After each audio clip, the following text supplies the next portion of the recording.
The Anti-Defamation League is calling on Fox News to fire host Tucker Carlson for pushing a racist theory that's been a favorite of white supremacists for years. The replacement theory is one that imagines falsely that white people are being intentionally replaced by third world immigrants to, quote, dilute American voters. And while that is a ridiculous lie, we're going to play you Tucker Carlson's remarks so you can fully understand why they're so toxic.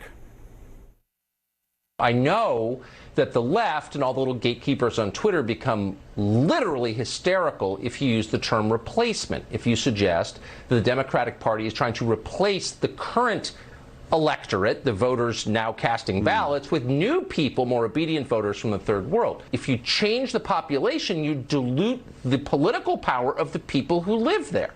So every time they import a new voter, I become disenfranchised as a current voter. So I don't understand why we don't understand this. I mean, everyone wants to make a racial issue out of it. Ooh, the white replacement theory. No. This is a voting rights question. So bizarre. Our chief media correspondent and host of Reliable Sources, Brian Stelter, joins me now. Brian, this is hardly the first time Tucker Carlson, and I'm not sure why he spells Tucker with just one K sometimes, has been accused of making racist remarks, but will do anything. Will Fox do anything this time about what he's doing over there? There is no indication that Fox will do a thing. Tucker Carlson is untouchable. He's invincible because he is such a highly rated host for Fox News. He is increasingly the face of Fox News. So the Murdochs tolerate everything. Not just tolerate, they embrace it.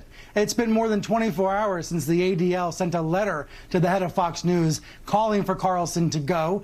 Fox has not publicly responded to that letter. The ADL has not heard anything back from Fox that I'm aware of.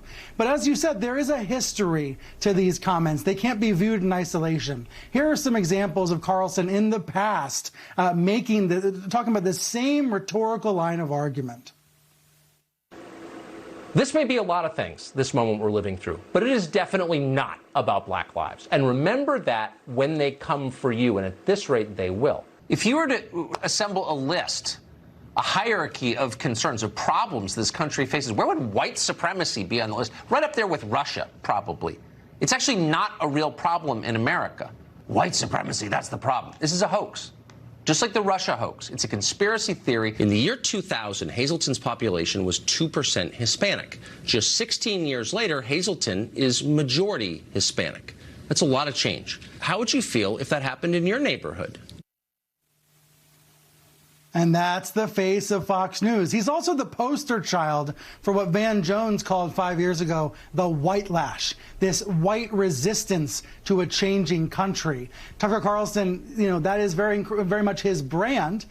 He has a lot of viewers who seem to be with him, and Fox is not going to take any action against him. And Brian, and I'm sure there are folks whose heads are exploding just seeing you and I talking about the subject together. But let's talk about some of this. Help people understand how dangerous this idea of replacement theory is. It was actually the driving force in some recent mass shootings.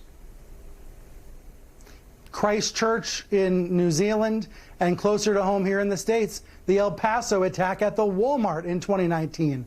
Both killers in both those cases referred to replacement theory in their so-called manifestos. This is a fringe white supremacist idea that is unfortunately being mainstreamed by the likes of Tucker Carlson. And he knows exactly what he's doing, because he said on the air on Thursday, no, that's not what I'm talking about, as he literally repeated the exact same concept.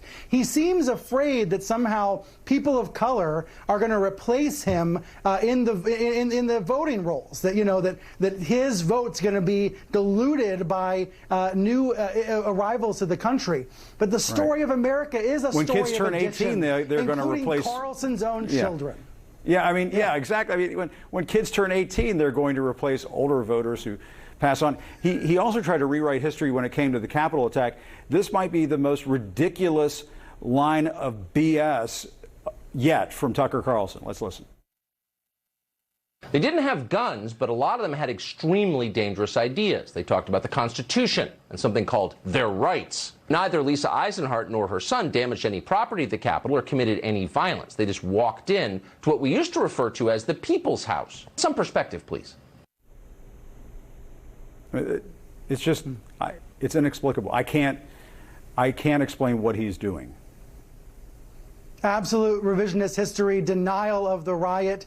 20 years ago, 9/11 truthers were rightly condemned across the political spectrum. But now, 20 years later, riot truthers, people that are in denial about the riot, are getting airtime on prime time in Fox News. I'm afraid this is going to get worse, Jim, as the Republican Party tries to cover up what happened on Capitol Hill that day. Yeah. He's just a whack job. I mean, that's just all there is to it. Brian Stelter, we can keep talking on and on about this, but we won't make too many heads explode right now. We'll do that some other time. Brian Stelter, thanks so much. We appreciate it.